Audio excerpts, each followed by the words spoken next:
Every morning started the same way, with pain in my knees and back. Not a sharp, cutting pain as it is in young people, but a dull, constant one, like an old friend who has moved into your house uninvited, but you can't kick him out. With a sigh, I rose from the bed I had slept in alone for nearly 4 years. Elizabeth was gone in 2022, pancreatic cancer, quick and ruthless. My name is Eugene Thornton, 68 years old, former civil engineer, widower, father of 1 son. A man who spent his life building solid foundations for other people's homes, but never got to build a strong family. My house in Rockford, a 2-story house with a porch and a small garden, looked too big for a lonely old man.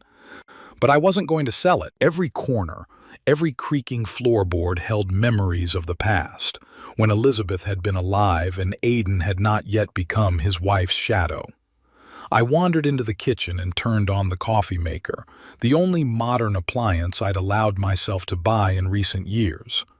Appliances, in my opinion, should last for decades, like my old refrigerator, humming in the corner of the kitchen since 1997. Economy and calculation, I mumbled, pulling a jar of precisely measured coffee out of the cabinet. It was a principle I'd learned as a child when my father, a simple factory worker, would sit down at the kitchen table every night and meticulously record all expenses in a worn notebook. "Eugene," he used to say, "money doesn't come by itself. Behind every dollar are hours of your labor. Respect your time." And I did. 43 years as a civil engineer, first with a large company, then I opened my own small office. No frills, no frivolous spending, a fixed amount every month into a savings account. Elizabeth sometimes complained that we could afford more, travel, a new car, renovations, but I was adamant. "You need a safety cushion for your old age," I explained to her. "No one knows what will happen tomorrow." Now, this cushion amounted to a rather impressive sum. Enough to get through the rest of my days without worrying about tomorrow. Enough to get Brooke's attention. I grimaced as my thoughts turned to my son's wife, Brooke Palmer, now Thornton. 34 years old, attractive, with a deceptively soft voice and a hard-as-flint personality. When Aidan had brought her to meet Elizabeth and me 7 years ago, I'd sensed something wrong right away. There was something predatory in the way she'd looked around our house, the way she'd asked about my work. But Aidan was blinded by love, and then it was too late. Aidan, my only son, 42 years old, a data scientist for an insurance company. He was always soft, malleable, high school bully, university quiet, buried in his books, all in his mother, the neighbors said, and it was true. From Elizabeth, he inherited not only soft facial features, but also the character, kind, compliant, non-conflict.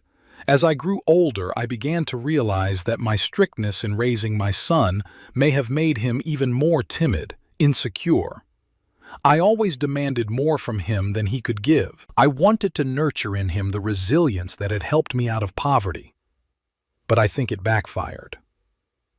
When Brooke showed up, she quickly filled the willpower vacuum in my son's life, and he was relieved to hand over the reins to her. I sipped my coffee looking out the window at my neat but somewhat neglected garden. After Elizabeth's death, I'd stopped giving it the attention it deserved, like so much else in my life.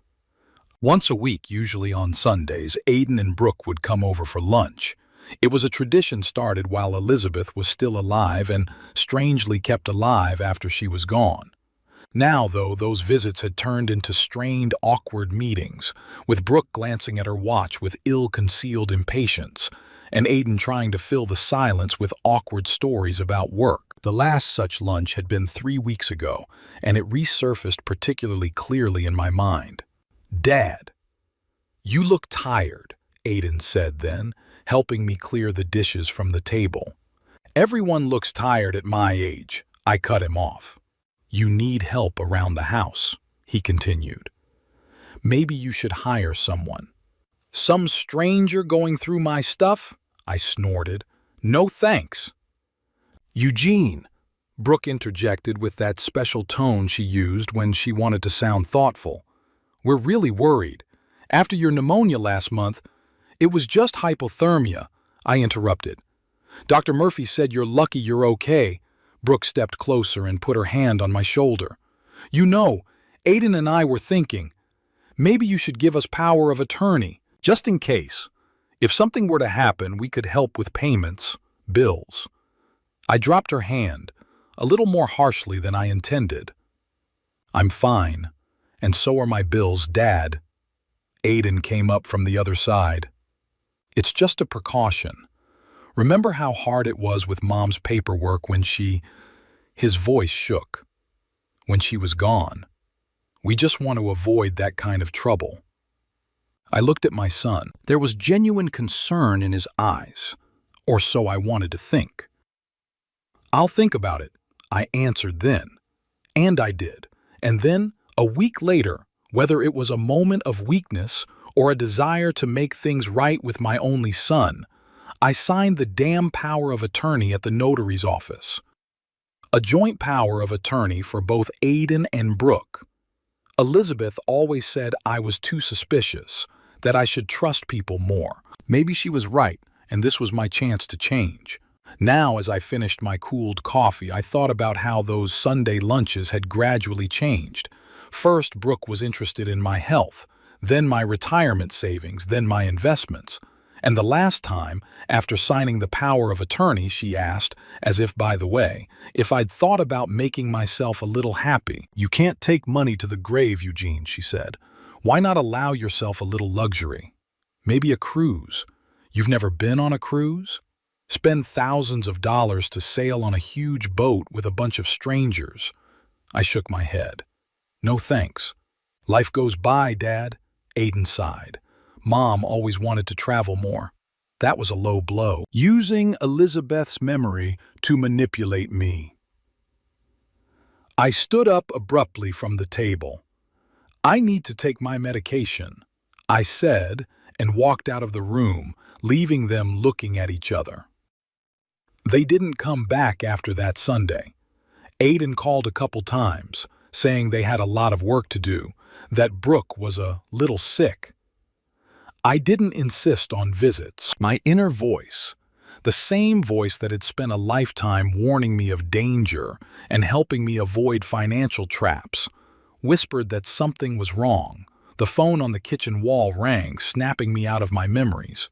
It was Helen Rivers, my neighbor, a 72-year-old widow who occasionally brought me home-baked goods and, I suspected, hoped for something more than a neighborly relationship. Eugene, dear, would you like to come in for tea? I made blueberry pie. Thank you, Helen, but I have a lot to do today.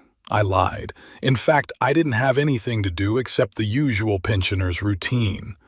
Read the paper, check the mail, walk to the store, watch the evening news. Well, suit yourself, she sounded disappointed. By the way, I haven't seen your son and his wife for a long time. Are they okay? Yeah, just a lot of work, I repeated Aiden's excuse. I understand. Tell them I said hi. And come by for pie when you have time. I hung up the phone and sighed. Maybe I should have accepted the invitation. Helen wasn't a bad woman practical, not overly sentimental. Elizabeth had said I'd grow stale alone. Perhaps she was already right. I began my usual morning ritual of turning on my computer to check the news and bank accounts.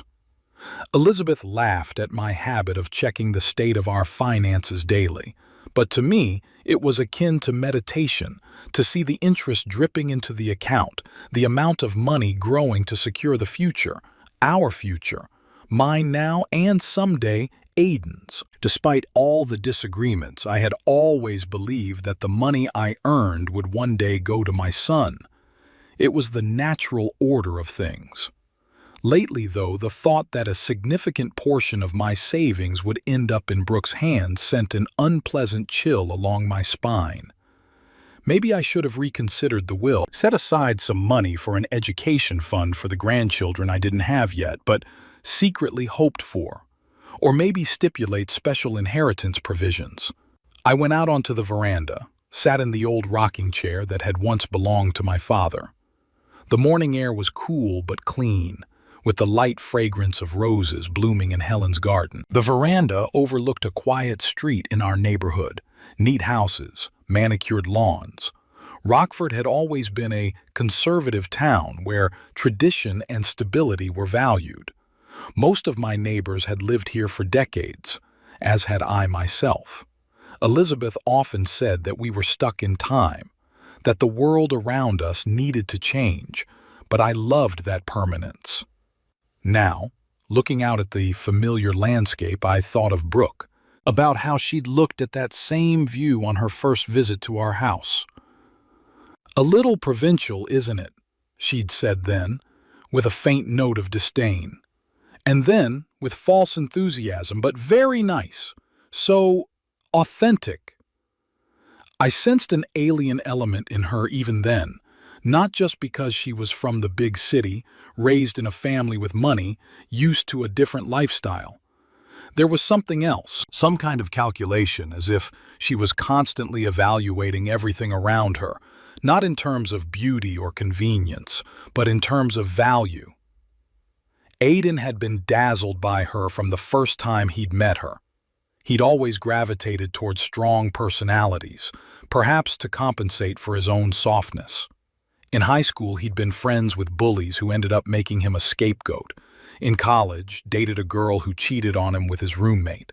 And now Brooke. I remembered their wedding day well. Elizabeth was still alive, but already weakened by the first courses of chemotherapy.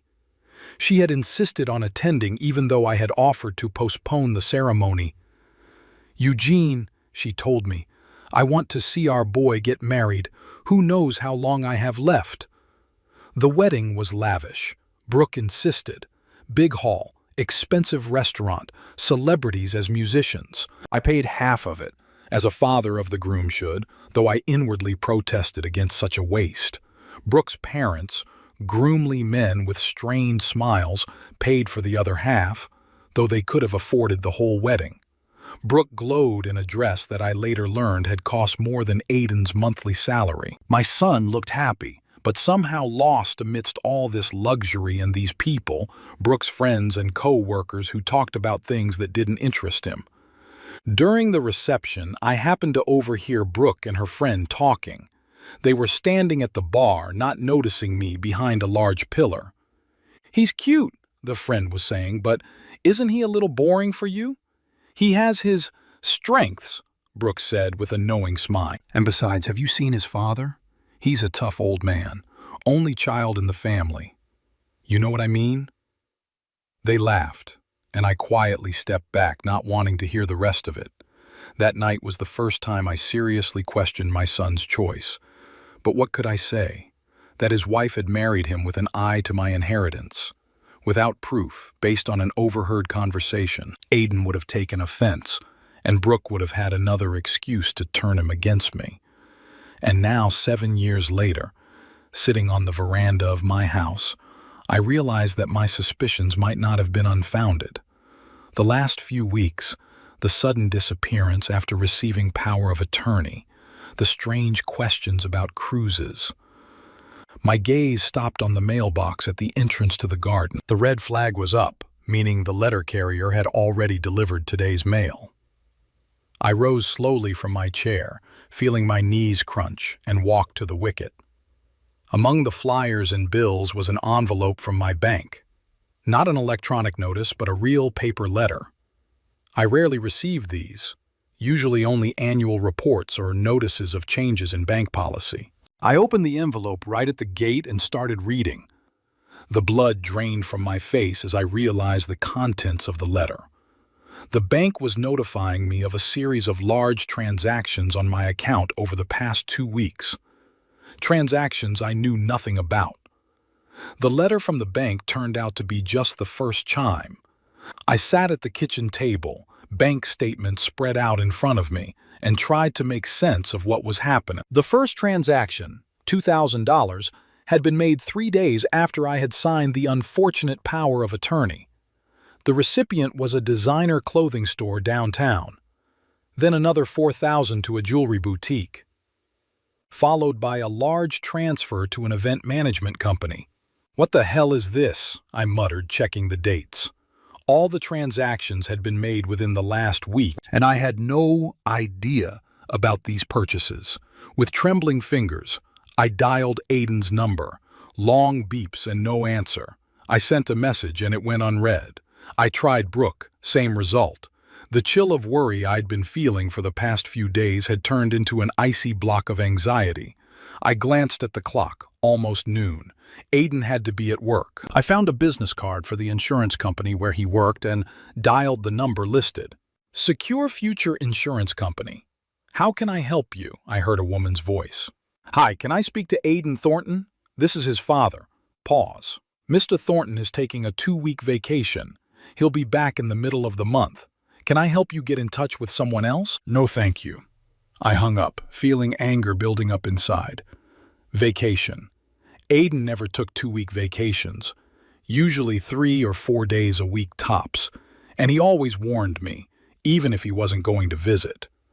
I went back to the statements. The amounts kept going up.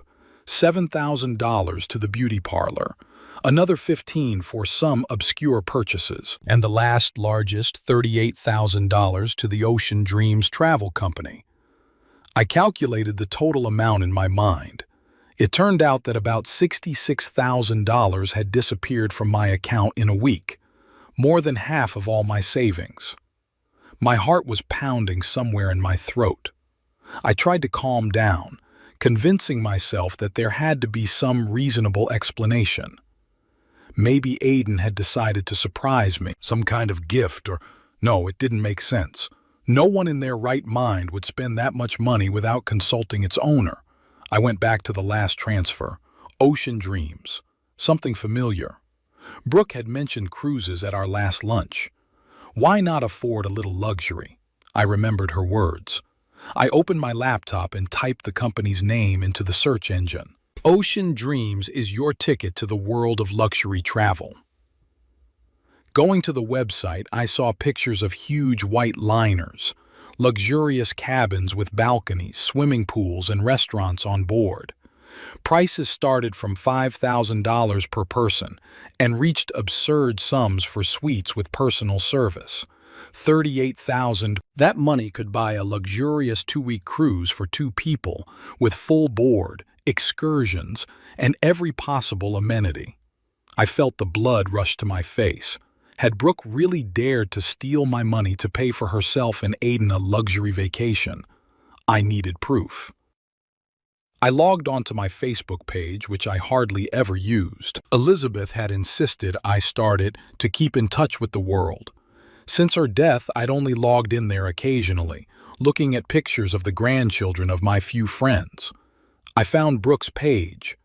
Her last post was published just 3 hours ago. The picture is of her in big sunglasses and a wide-brimmed hat against the ocean and the white side of a cruise ship. The caption: "Day 1 of our fabulous trip. Been looking forward to this for so long. #totally, #cruise, #dreams come true." Aiden could be seen in the background with a glass of some kind of cocktail. He looked a little tense but was smiling at the camera. I scrolled down the page, more photos posted over the past few days. Brooke trying on new dresses at the boutique, Brooke with a new necklace, Brooke at the beauty salon. It was all coming together now. They had spent my money preparing for this cruise and then the cruise itself. Without my knowledge, without a word. Using a power of attorney that I had naively signed. I felt rage boiling up inside, not so much for the money, although the loss of $66,000 was quite tangible, but for the betrayal, my own son, my daughter-in-law, the people I was going to make my heirs. I had to act. I grabbed the phone and called my bank. "Mr. Thornton, all transactions were made in accordance with the power of attorney you executed." The bank officer explained to me after a long check. "Brooke Thornton has every right to dispose of your funds on the basis of this document. But this is abuse." I was practically screaming into the phone. "She took more than half of my savings without my knowledge." I'm sorry, Mr. Thornton, but legally it's the right thing to do. A power of attorney doesn't limit the amount of money a trustee can use. If you feel there has been an abuse of trust, you should contact a lawyer or the police. For our part, we can only revoke the power of attorney to prevent further transactions. Do it immediately, I demanded. You will have to come to the bank in person with identification. It is not possible to revoke the power of attorney remotely. I held back a curse that was about to burst from my lips, thanked the employee, and hung up. Then I quickly changed my clothes and called a cab to the nearest bank branch. 2 hours later, with my power of attorney revoked and my account temporarily blocked, I returned home. The rage had subsided a bit, giving way to cold determination. I needed more information. I picked up the phone again and dialed Helen's number. Eugene? She was surprised. Change your mind about the pie? Helen, do you happen to know what's going on at Aiden and Brooke's house? Maybe you've seen some activity in the last few days? Let me think. She was quiet for a while. Yeah, there was something strange. 2 days ago, they had a cab come by and they loaded a lot of suitcases. And then I saw Brooke taking boxes out and loading them into the dumpster. Pretty expensive boxes, you know, from brand name stuff. I guess they were celebrating something or going somewhere. Thank you, Helen. I paused. About the pie, maybe tomorrow? Of course, darling. It's not going anywhere. I could hear the smile in her voice. I sat in silence for a while longer, thinking about the situation. Then I decided to call Aiden's cousin Penelope. They had always been close, and if anyone knew about his plans, it was her. Uncle Eugene! Penelope sounded surprised. How are you doing? Not bad, I lied. Listen, do you happen to know where Aiden is now? I can't get him on the phone. Didn't he tell you? There was confusion in her voice. He and Brooke went on a cruise, Caribbean, 2 weeks. Brooke had been talking about it for months, a second honeymoon kind of thing. No, I said slowly.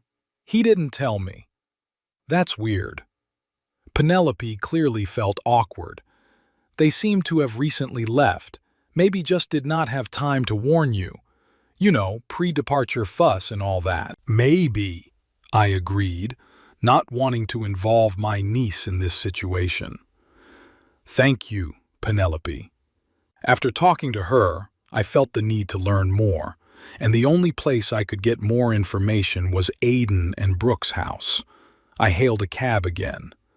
Their house was in a suburb of Rockford, one of those newer neighborhoods with identical houses and neat lawns that I'd always thought were impersonal. The trip took about 20 minutes. Looking for the Thorntons? A voice called out as I approached their house. I turned around. A man in his 50s stood on the neighboring lawn watering the lawn. Yes, I'm Aiden's father, I answered, walking toward the fence. Oh, I see, the neighbor nodded. They left a couple days ago. Big cruise. Brooke was really proud of it, telling everyone at the barbecue last weekend. Barbecue? I questioned. Yeah, they had a going-away party before they left. Half the neighborhood was invited. He grinned. I'm Ray Sinclair, by the way. We've lived in the neighborhood for 3 years. Eugene Thornton. I put my arm through the fence. So they've been planning this trip for a long time. As far as I know, the decision was pretty spontaneous. Brooke said something about, he hesitated, an unexpected financial opportunity. I thought you knew about it. Not really, I answered dryly. What else did she say? Ray scratched the back of his head, clearly uncomfortable. Well, to be honest, she was bragging about how they could afford more now than they could before, hinted at some change in their financial situation. I didn't think much of it, maybe a promotion or an inheritance. It's ironic. On the drive home, I tried to put the pieces of the puzzle together. Brooke and Aiden had planned the trip. They threw a farewell party. They bought new clothes, jewelry, paid for some services, all on my dime, and they never said a word about it to me. At home, I opened my laptop and went to Brooke's Facebook page again. A new post published an hour ago. Selfies against the sunset. Brooke in an evening gown that I was sure had been bought with my money. The caption, "Captain's first dinner, feeling like a queen, hashtag luxury vacation, hashtag dream come true." Aiden wasn't in the photo this time. I closed my laptop and leaned back in my chair. How had we gotten to this point? Where had I made a mistake in raising my son? When had Brooke decided she could steal from her father-in-law with impunity? Unanswered questions swirled around in my head as I sat in the darkening room. Finally, I turned on the desk lamp and pulled a stack of documents from my desk drawer. My will, insurance policies, certificates of ownership. I always kept all the important papers in perfect order. Slowly going through the papers, I came across a business card I'd put there years ago.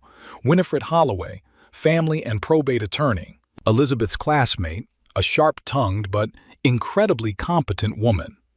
I twirled the business card in my hands. I wasn't a person prone to impulsive decisions or revenge. All my life I'd tried to act rationally, weighing the pros and cons. But now something in me has changed. The betrayal of my son and daughter-in-law had blown a hole in my usual calm. I needed advice, not just legal advice, but human advice. And Winifred, with her candor and experience, seemed the right person. I looked at my watch, almost 8 o'clock in the evening. Too late for business calls. I set the business card aside, deciding to call in the morning. The night passed restlessly. I woke up several times, agonizing over thoughts that I should have been more careful, more cautious. Power of attorney. Who in their right mind would sign a general power of attorney with no limits on amounts? Only a naive old man who decided his family was trustworthy. I woke up this morning with a clear plan of action.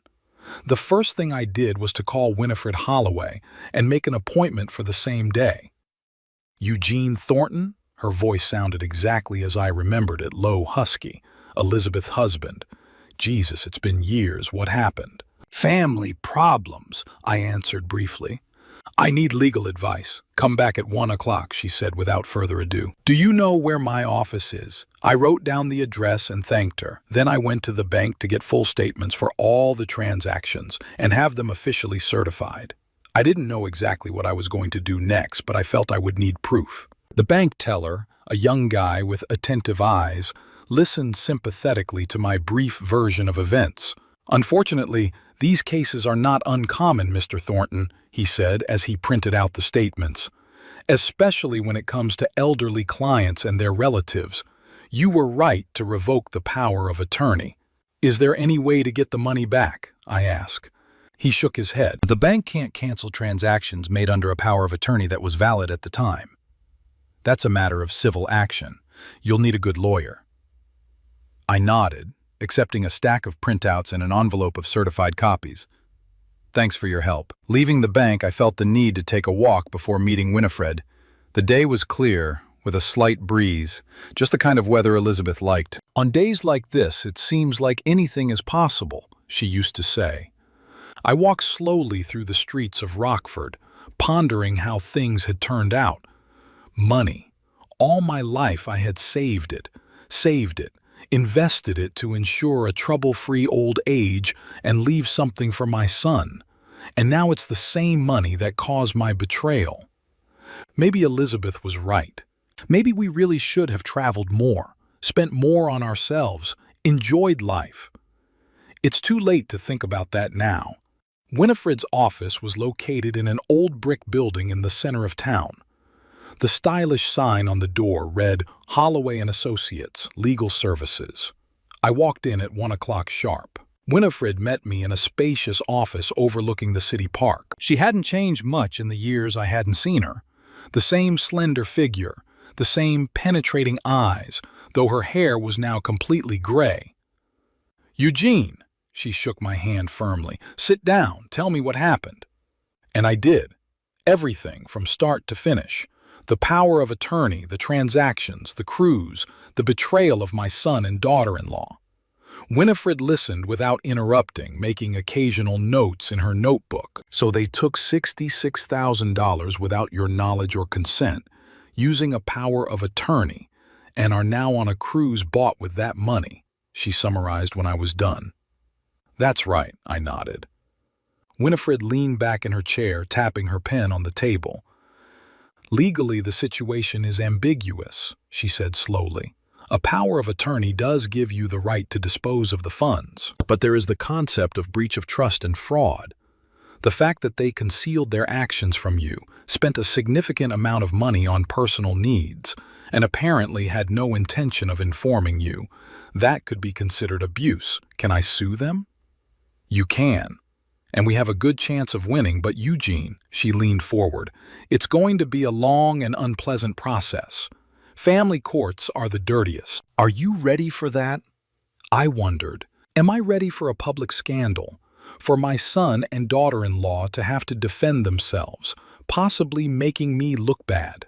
Are there other options? I asked. There are, Winifred nodded. First, you can demand a refund in a pre-trial order. If they agree, the problem will be solved without a trial. Secondly, she paused, you can change your will. Will? I raised an eyebrow. Eugene, let's be honest. From what you've told me, Brooke is primarily interested in your money. Perhaps the most effective punishment for her would be disinheritance. I nodded slowly. The thought had crossed my mind before. What about Aiden? He is my son, after all.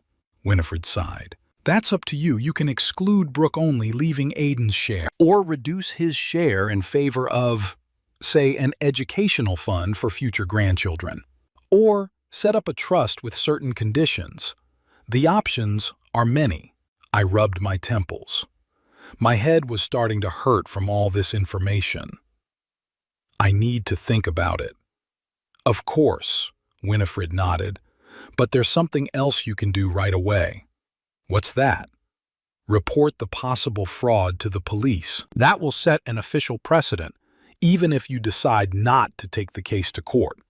And also, she looked me straight in the eye, I'd start the procedure for a new will right now if I were you, just to be on the safe side. I could feel the determination building up inside. Winifred was right. I had to act before my emotions got the better of me. Okay, I said. Let's start with the application and the new will. Winifred nodded and pulled a form from her desk drawer. Then let's get started. And Eugene, she put her hand on mine, Elizabeth would be proud of you for keeping your cool. She always said that beneath your sternness lurked a steel rod. I smiled weakly, remembering my wife. Yes, Elizabeth had always seen more in me than I saw in myself. For the next 2 hours, Winifred and I spent the next 2 hours compiling the police report and sketching out a draft of a new will. I decided to exclude Brooke completely and to limit Aiden's share considerably, setting a number of conditions for him to receive his inheritance. I planned to leave some of the money to an educational fund for potential grandchildren and some to a trust with strict conditions. When we were done, I felt a strange sense of relief. It was as if the weight that had been weighing on me for the past few days had receded a bit. Tomorrow I'll finalize the will and you can sign it, Winifred said as she walked me to the door. And you can go to the police right now, if you want. Yes, I nodded, the sooner the better. The police station was a few blocks from Winifred's office. The application process was tedious. A long wait, lots of questions, forms to fill out. But eventually the application was accepted, and I was given a copy with a case number. We will contact you after a preliminary review, Mr. Thornton, said the officer who took the application. It usually takes 3 to 5 business days. I thanked him and went outside. The sun was already setting, painting the streets of Rockford a warm orange color. I decided to walk home to clear my head. It had been a busy day.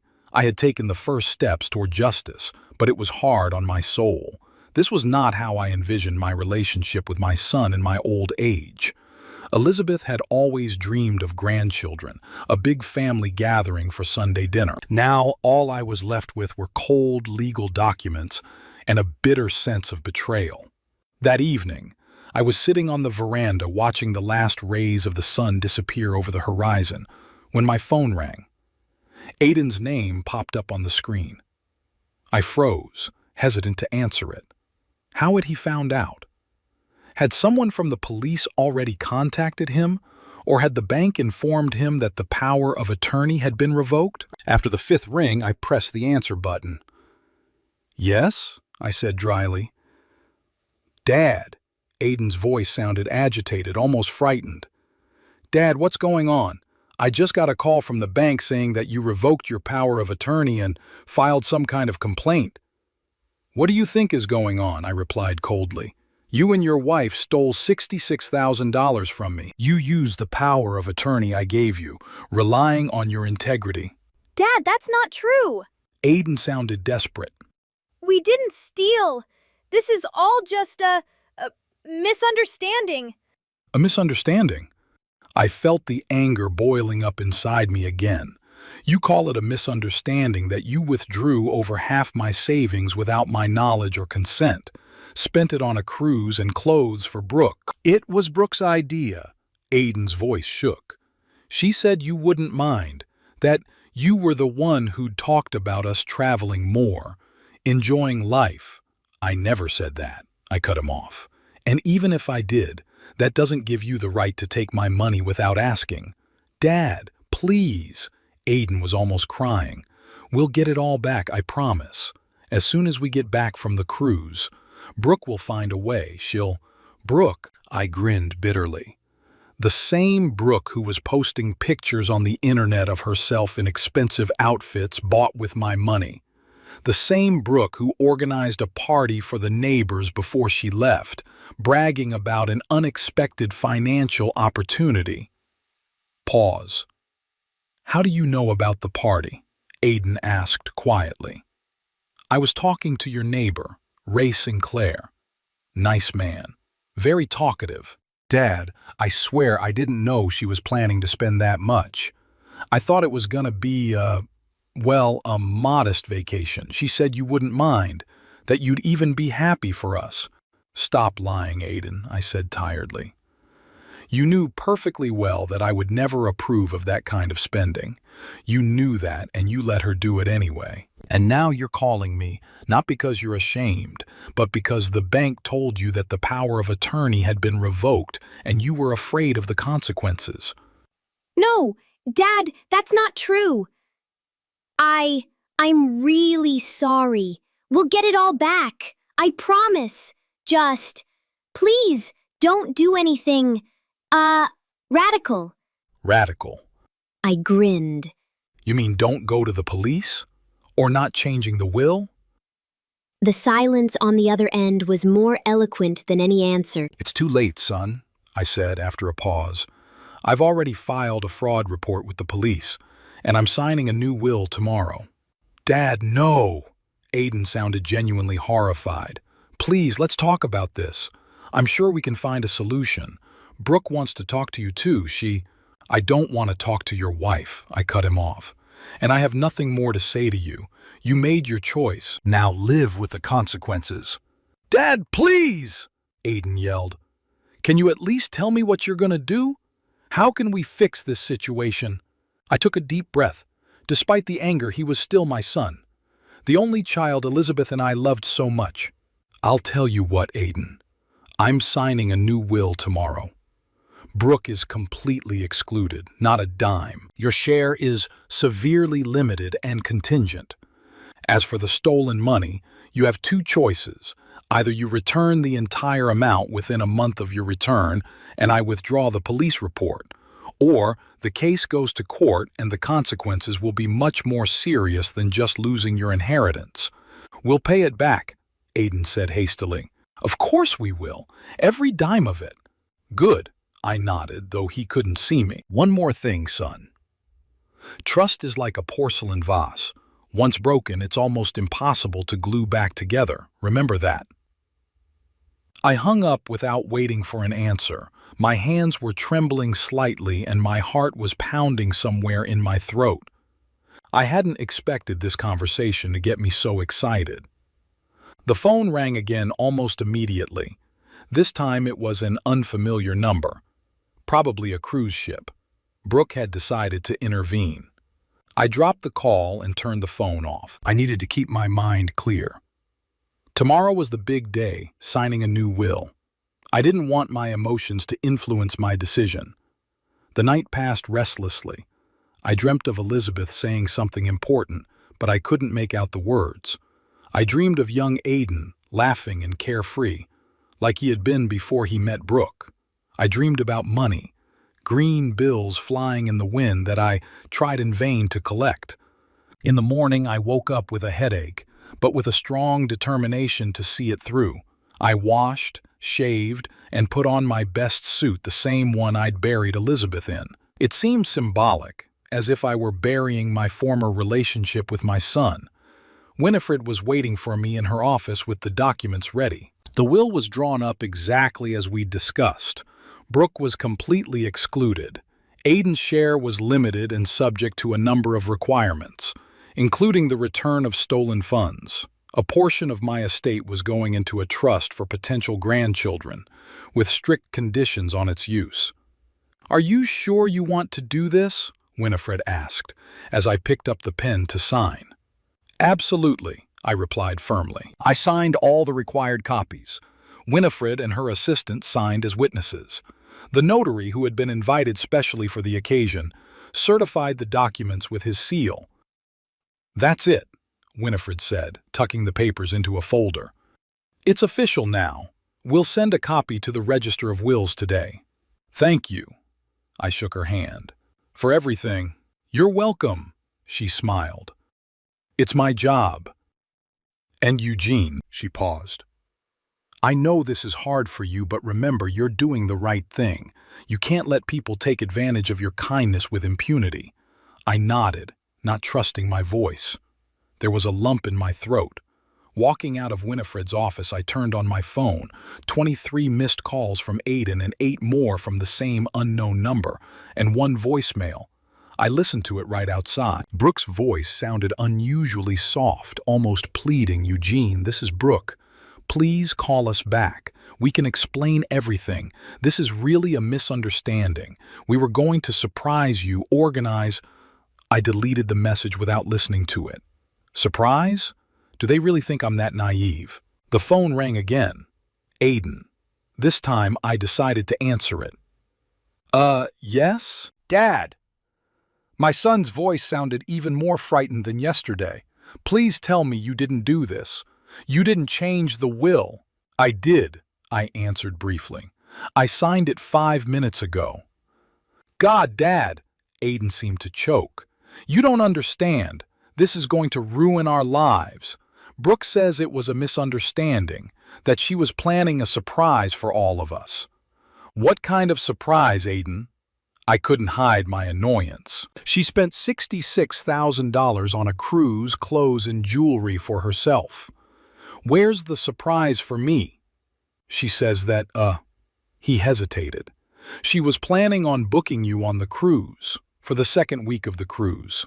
A surprise for your birthday, and all this shopping is preparation for the celebration."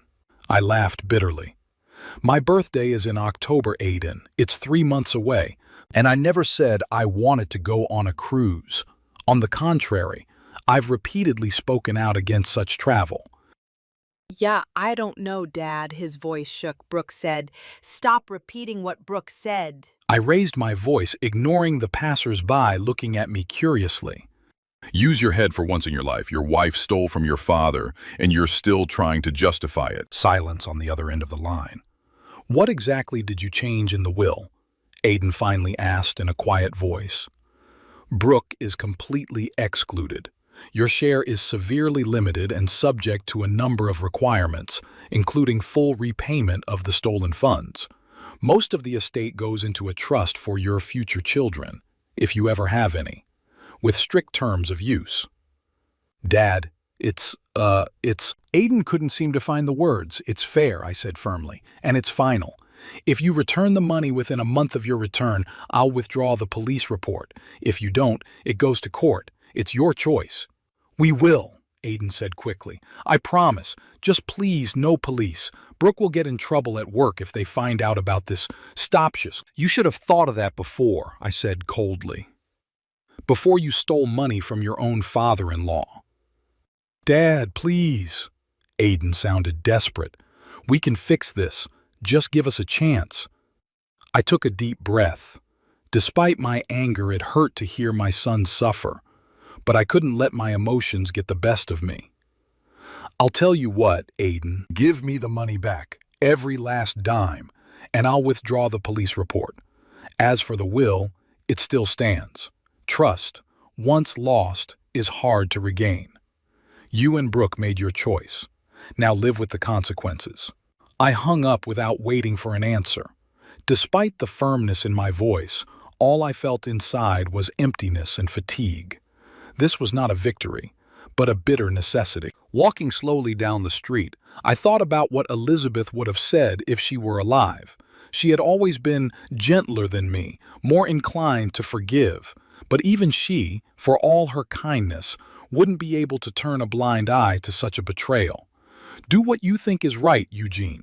I felt as if I heard her voice, not out of revenge, but out of justice. I nodded to myself. That was exactly what I had done, not out of revenge, but out of justice. The 2 weeks of waiting dragged on for an excruciatingly long time.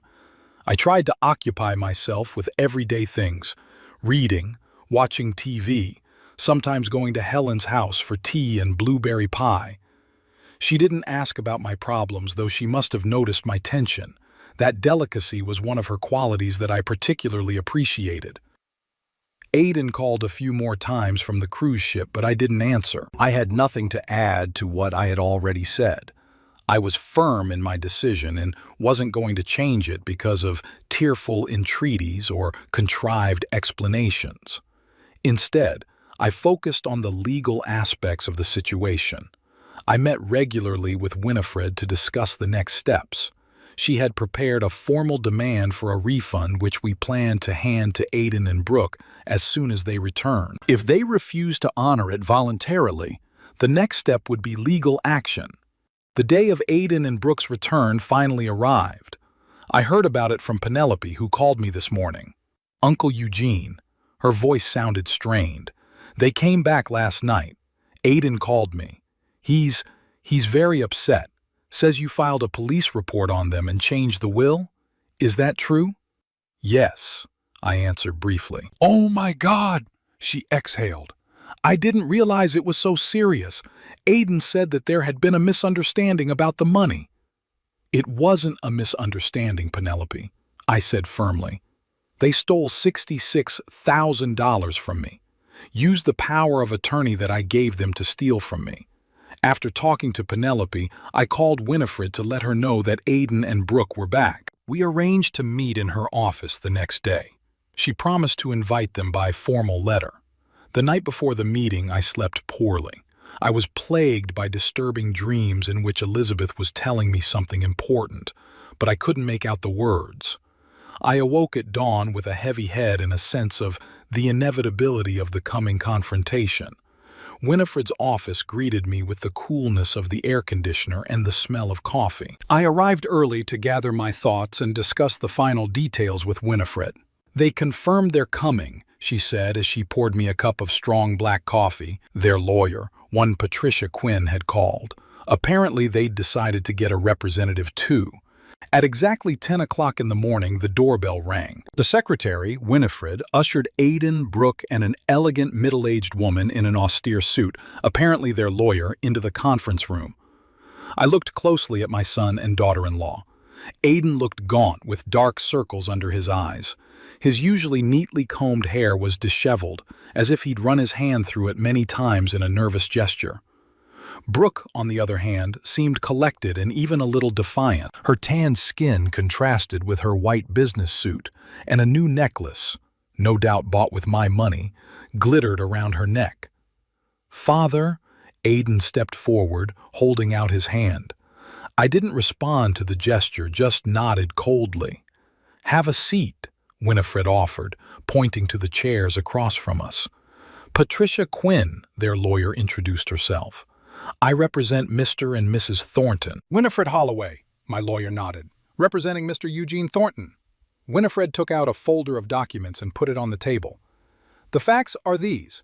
Between July 5th and July 12th of this year, A total of $66,324.50 was withdrawn from Eugene Thornton's account. All transactions were made by Brooke Thornton using a power of attorney that my client gave to her and Aiden Thornton on June 22nd.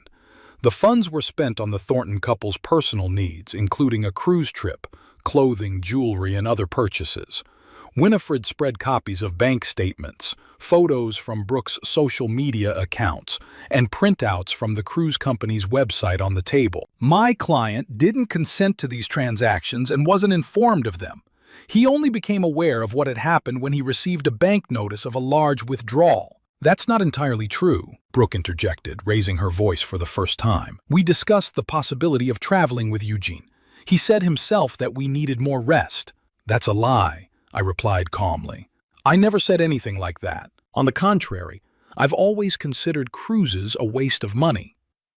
Perhaps you misunderstood each other, Patricia suggested diplomatically.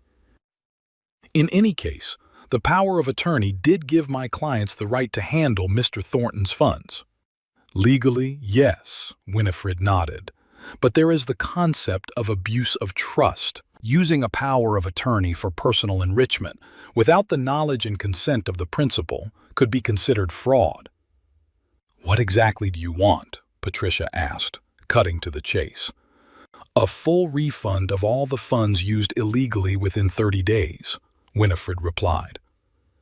And a written acknowledgement of the misuse of the power of attorney. A written confession is out of the question, Patricia said firmly. It could be used against my clients in case of criminal prosecution. Then we'll activate the police report, Winifred shrugged. Wait a minute, Aiden intervened. Let's not be in a hurry, Dad, he turned to me. We're really ready to return the money, every penny of it, but is it really necessary to bring the case to the police? It could ruin Brooke's career, and mine too. You should have thought of that before, I said coldly. Before you stole from your own father. We weren't stealing, Brooke said indignantly. We used the power of attorney you gave us. To pay my bills in the event of my incapacity, I countered. Not so you could take a lavish vacation at my expense. Eugene, Brooke tried to soften her tone. I understand that you're upset. But let's look at the situation objectively. Aiden and I are taking care of you. We help out around the house. We visit every week. Don't we deserve a little vacation? Especially since we were planning to surprise you. What kind of surprise? I didn't hide my annoyance. We wanted to invite you to join us for the second week of the cruise, Brooke said quickly, in honor of your upcoming birthday. That's why the extra expense was necessary. For clothes, for preparing a cabin for you. My birthday is in October, I reminded her. That's 3 months away. We wanted to surprise you early, Brooke persisted, so you wouldn't guess. Stop lying, I felt my anger boiling up inside me again. You didn't say a word about any surprise when you posted the pictures on social media. You bragged to your neighbors about an unexpected financial opportunity. You didn't even think to call me when you left. I propose the following solution, Patricia said. My clients are willing to pay back the full amount within 60 days. In exchange, Mr. Thornton Sr. will withdraw the police report and take no further legal action against his son and daughter-in-law. 30 days, Winifred said firmly, and a written undertaking never to abuse Mr. Thornton's trust again. 45 days, Patricia suggested, and an oral undertaking in the presence of witnesses. Accepted. Winifred nodded, looking at me and receiving my barely perceptible nod. There's one more thing we need to discuss, Brooke said when the lawyers were done with the document. It's about the will. The will is not up for discussion, I cut her off. But Eugene, she tried to smile. It's too drastic. One misunderstanding shouldn't undo years of marriage. It's not a misunderstanding. I looked her straight in the eye. It's a conscious decision to steal from me, and the consequences of that decision will be quite deliberate too. Dad, Aiden interjected, I understand that you're angry, and you have a right to be. But to exclude Brooke from the will and limit my share, it's too much. We're family, no matter what. Family doesn't steal from each other, I said firmly, and my decision is final. Brooke won't get a dime. Your share will be limited and contingent. Most of the estate will go into a trust for your future children, if you ever have any. But that's not fair. Brooke couldn't take it anymore. We take care of you. We visit you every week. We help with the house. And you're willing to throw it all away because of one mistake. Care? I grinned bitterly. You call it caring that you come to my house once a week for a meal I cook, or that Aiden mows the front lawn once in a while. That's not caring, Brooke. That's the bare minimum of courtesy, and you crossed even that when you decided to steal from me. Brooke, Patricia said softly, let's focus on the issues at hand. The will is Mr. Thornton's private matter, and we can't legally challenge his decision. But it's not fair, Brooke was almost screaming. He can't just take me out of the will. I'm his daughter-in-law. I have the right. You have no right to my property, I interrupted her coldly. Not legally, not morally, especially after what you've done. Aiden, Brooke turned to her husband. Say something. He can't do this to us. Aiden looked confused. He looked from me to Brooke and back again, obviously not knowing what to say. Dad, he finally said, I understand that you're upset, and I admit that what we did was wrong, but leaving Brooke out of the will completely, that seems too harsh. Wrong? I shook my head. Aiden, you didn't just do wrong, you committed a crime. If it weren't for the fact that you were my son, you'd both be testifying to the police right now. We'll get the money back, Aiden said quickly. Every dime of it, I promise. I know. I nodded. Or you'll go to jail. But it's not just about money, son. It's about trust. It's about respect, basic decency. And you and Brooke trampled all of that. Brooke stood up abruptly. It was her, wasn't it? She almost hissed. Your neighbor, Helen. She's the one turning you against us. I saw you two having a nice chat over tea. She wants to take my place, to be the new Mrs. Thornton and get all your money. Brooke! Aiden pulled her back, shocked by the outburst. Helen has nothing to do with this, I said calmly. This is entirely my decision based solely on your actions. I don't believe it, Brooke continued to scream.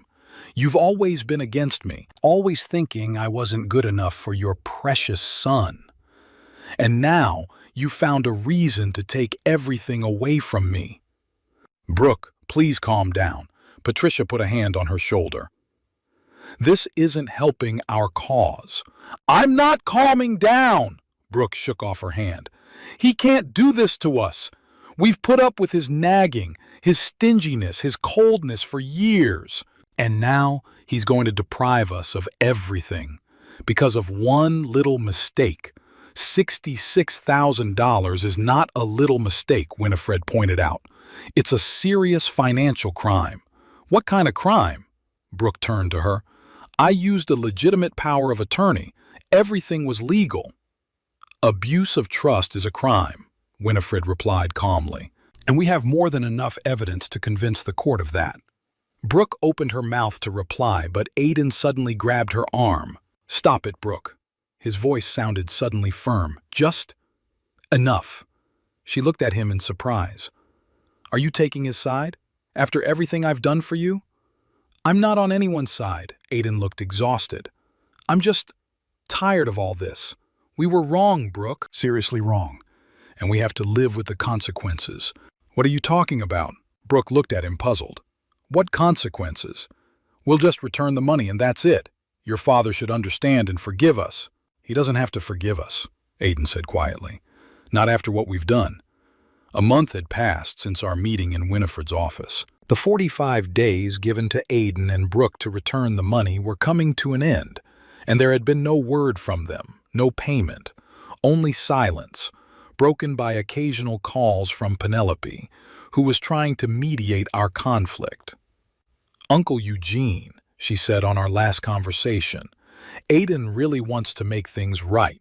He's looking for ways to raise money, But Brooke, she thinks you're just intimidating them into not actually going to court against your own son.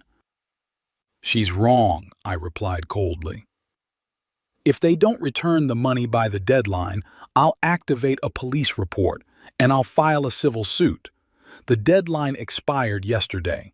No money, not even an attempt to contact me.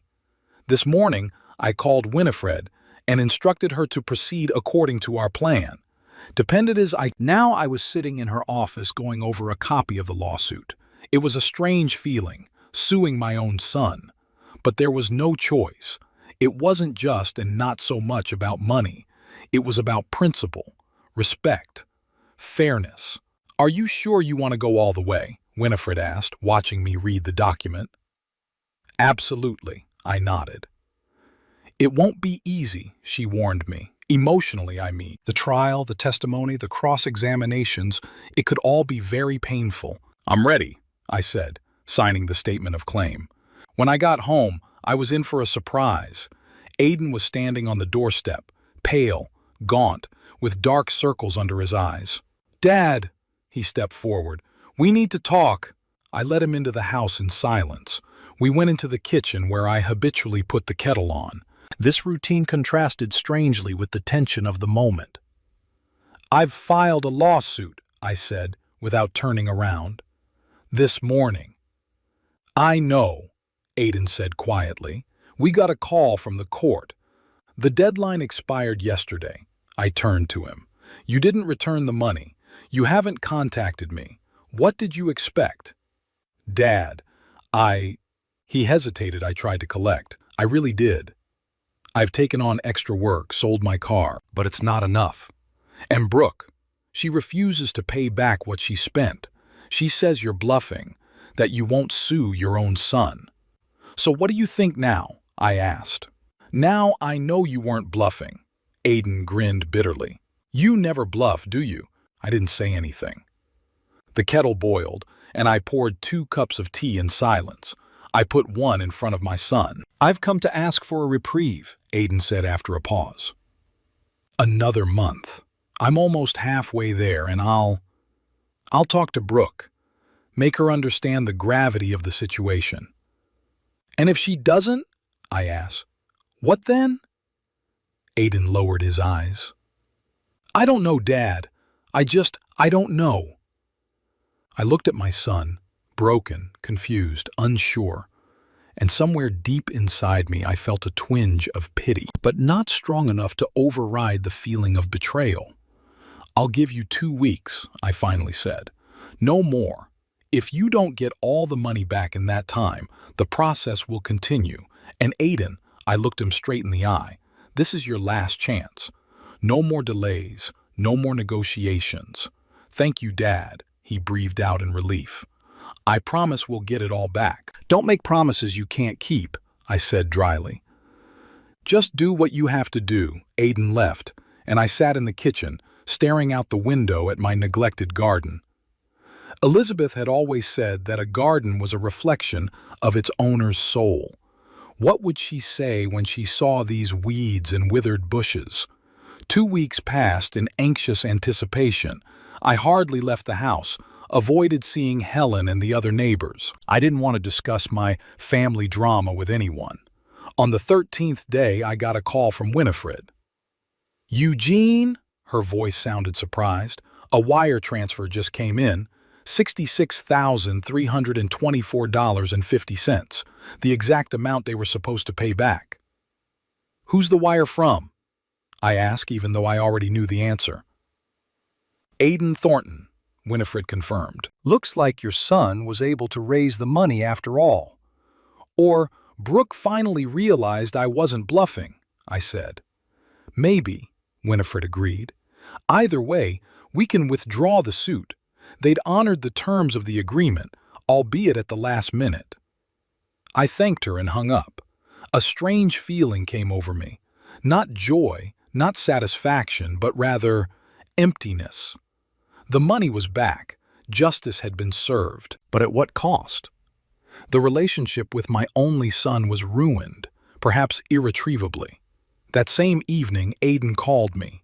Dad, his voice sounded strained. Did you get the transfer? Yes, I answered. Winifred informed me. Good. He was silent for a moment. I wanted to say, we kept our end of the bargain. The money's been returned, now what? Now the suit will be dropped, I said, just like we agreed. Ah, what about us? Aiden asked cautiously. Our relationship, I wondered. What could I say? That everything was okay? That I'd forgiven them? That would be a lie. I need time, Aiden, I finally said. Trust once broken isn't easy to rebuild. I understand, he said quietly. Just know that I'm sorry. I really am. A week passed after that conversation. I didn't call Aiden and he didn't call me. We both realized we needed a pause, time to think. Then, on Sunday, as I was reading the paper on the porch, a familiar car pulled up to the house. Aiden and Brooke. I tensed, not knowing what to expect from this visit. They walked up to the veranda. Brooke looked unusually modest, no flashy jewelry, wearing a simple dress. Aiden seemed determined, though I could see him nervously clenching and unclenching his fists. Hello, Dad, he said. We wanted to talk. I silently pointed to the chairs across from me. They sat down. Eugene, Brooke began, clearly trying to speak softly, I want to offer you my sincere apologies. What I did, it was wrong. I abused your trust, your kindness, and I'm sorry for that. I looked at her carefully. Her words sounded right, but her eyes remained cold, calculating. She was apologizing not because she was truly sorry, but because it was necessary. We got the money back, she continued, every last dime, and we hope that in time you will be able to, if not forgive, at least understand. We're a family, Eugene, and family should be stronger than any disagreement. Family, I repeated thoughtfully. You know, Brooke, family isn't just a family name or blood ties. It's trust, respect, honesty, all the things you've trampled on with your actions. I understand, she lowered her eyes. And I swear that I will never again. Don't swear, I interrupted her. I don't believe them, and neither do you. Dad, Aiden interjected. We really want to fix this, a fresh start. We've given the money back, we've apologized. What else can we do? I looked at my son. I could see in his eyes a sincere hope for reconciliation. But was that hope well-founded? There are some things you can't just fix, Aiden, I said quietly. You can't undo betrayal with an apology. You can't regain trust once broken. But we have to at least try. There was desperation in his voice. For the family, for Mom. She'd want us to make up. The mention of Elizabeth hurt me. Yeah, she was always looking for peace in the family, always willing to forgive, to give second chances. But even she had her limits. Don't use your mother's memory to manipulate me, I said coldly. It's undignified. I didn't. Aiden started, but he stopped, realizing I was right. I'll tell you what, I said after a pause. I accept your apology and your refund. The lawsuit is withdrawn and the police report is withdrawn. Legally, everything is settled between us, but on the personal side, I shook my head. From a personal point of view, I need time. A lot of time. Of course, Dad, Aiden said quickly. We understand. We'll give you as much time as you need. And one more thing, I added. My decision about the will still stands. Brooke is completely excluded. Your share, Aiden, is limited and contingent. Most of the estate will go into a trust for your future children, if you ever have any. But, Eugene, Brooke couldn't take it anymore. We fixed it. We gave the money back. We apologized. You returned the stolen money and apologized for stealing it, I said calmly. That doesn't give you the right to my inheritance. Dad, please. Aiden looked confused. Let's not talk about this right now. Let's just try to work things out, one step at a time. I nodded, not wanting to continue this conversation. They left shortly after, leaving me alone with my thoughts. 2 months passed. Aiden called regularly, but our conversations remained shallow, awkward. He never once brought Brooke over, and I was glad for that. Seeing her face, hearing her voice would have been too much to bear. And then came the letter from Penelope. It was strange to get a paper letter in the age of email, but she'd always been a little old-fashioned. "Dear Uncle Eugene," she wrote, "I've been wondering for a long time if I should get involved, but I've decided you should know. Aiden and Brooke are getting a divorce. Aiden found out that Brooke was seeing another man, his coworker, at work. It seems it started before the money story. Aiden is in a very difficult state right now. He feels betrayed, cheated. I know things aren't going well between you two, but maybe he's in particular need of a father's support right now. Think about it. Love, Penelope." I sat for a long time, rereading the letter. Aiden and Brooke were getting a divorce. Brooke was cheating on him. Perhaps the money she had stolen from me was needed not only for the cruise, but also to meet her lover. I got a call this evening. Aiden. "Dad!" His voice sounded lifeless. "I think you already know. Penelope said she wrote to you." "Yes," I confirmed. "I'm sorry, son." "Don't be." He grinned bitterly. "You were always right about her, weren't you? Always saw things I didn't want to see." I didn't say anything. What could I say? That I was glad to be right? That would be cruel. "I'm moving," Aiden continued. "Got a job in Chicago. I'm starting over." "I see," I said. "Maybe it's for the best." "I guess so," he agreed. "Dad, I was wondering, can I come over before I leave?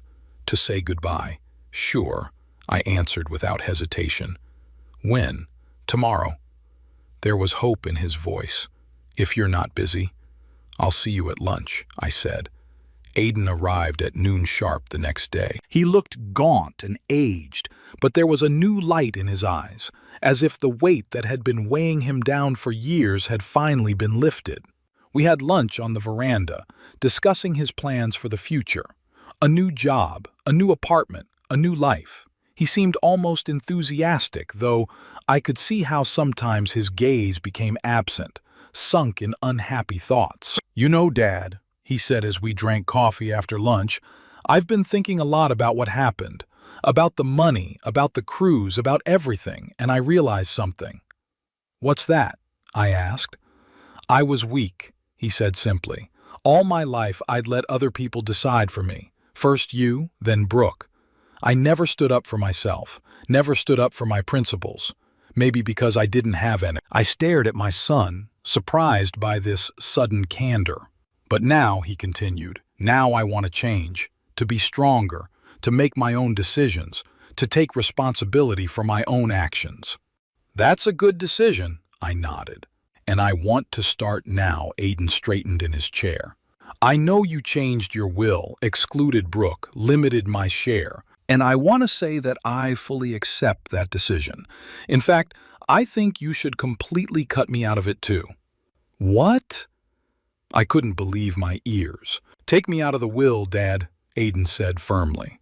"I don't deserve your inheritance, not after what I did, or rather, what I haven't done, not stopped Brooke, not protected you." "Aiden," I shook my head, "you shouldn't punish yourself like that." "It's not a punishment," he countered. "It's redemption. A chance to prove to myself first and foremost that I can live on my own, by my own labor, without waiting for an inheritance, without depending on other people's money." I stared at my son for a long time, trying to make sense of his words. For the first time in many years, I saw in him not a weak, dependent man, but an adult man making a difficult but correct decision. "All right," I said at last. "If you're sure, I'll amend the will, but on one condition. The trust fund for your future children will remain." "I agree," Aiden nodded. "That's fair." He left that evening, promising to call from Chicago.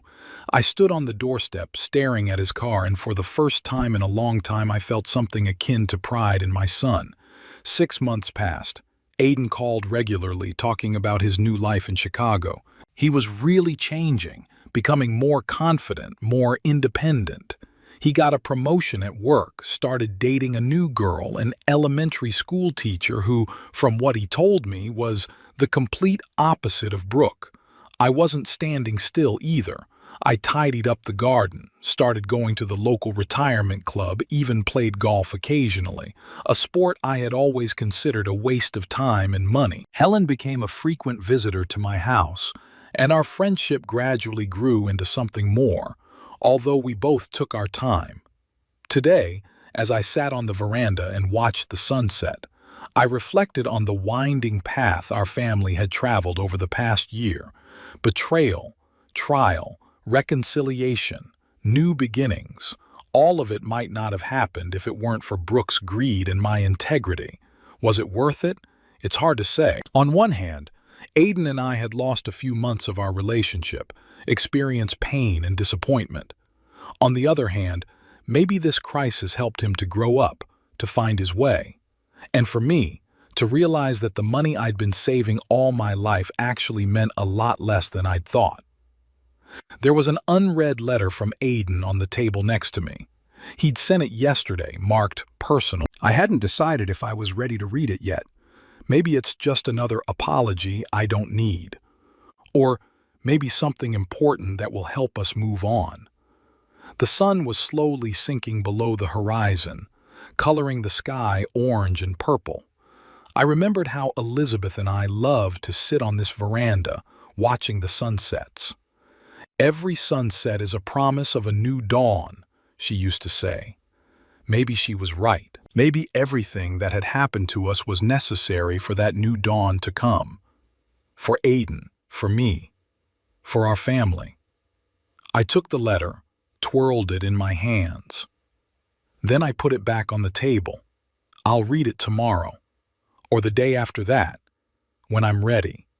For now, I'll just enjoy the sunset, the silence, and the sense of justice that, despite everything, brings peace to my soul.